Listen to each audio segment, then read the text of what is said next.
ఒక కేజీ బియ్యపు పిండితో క్రిస్పీగా చెక్కలు ఎలా చేసుకోవాలో చూద్దాం. అందుకోసం ముందుగా ఒక గంట పాటు 4 టేబుల్ స్పూన్ల సబ్బియం, 4 టేబుల్ స్పూన్ల పెసరపప్పు నానబెట్టుకోవాలి. పచ్చిమిర్చి 12, అల్లం 3 ఇంచులు, 10 వెల్లుల్లి రెబ్బలు వేసి మెత్తగా కాకుండా కచ్చాపచ్చాగా గ్రైండ్ చేసి పక్కన పెట్టుకోవాలి.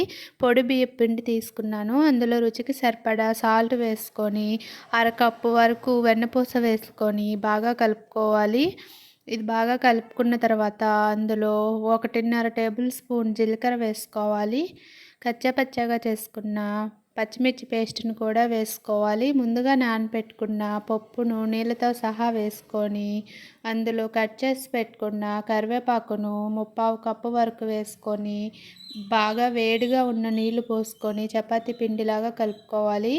ముందు ఇవి మొత్తం పిండిలో బాగా కలిసేటట్టు కలుపుకున్న తర్వాత బాగా వేడిగా ఉన్న నీళ్లు పోసుకొని కొంచెం కొంచెం పోసుకుంటూ చపాతీ పిండిలాగా కలుపుకొని ఏదైనా మూత పెట్టి పక్కన పెట్టుకోవాలి.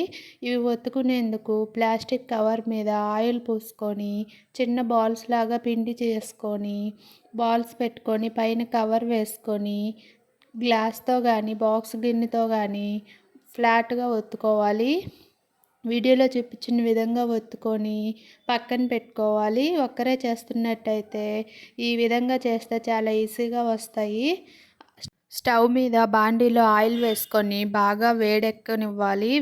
ఆయిల్ బాగా వేడెక్కిన తర్వాత ఇవి ఒక్కొక్కటి తీసి వేసుకొని రెండు వైపులా కాల్చుకోవాలి.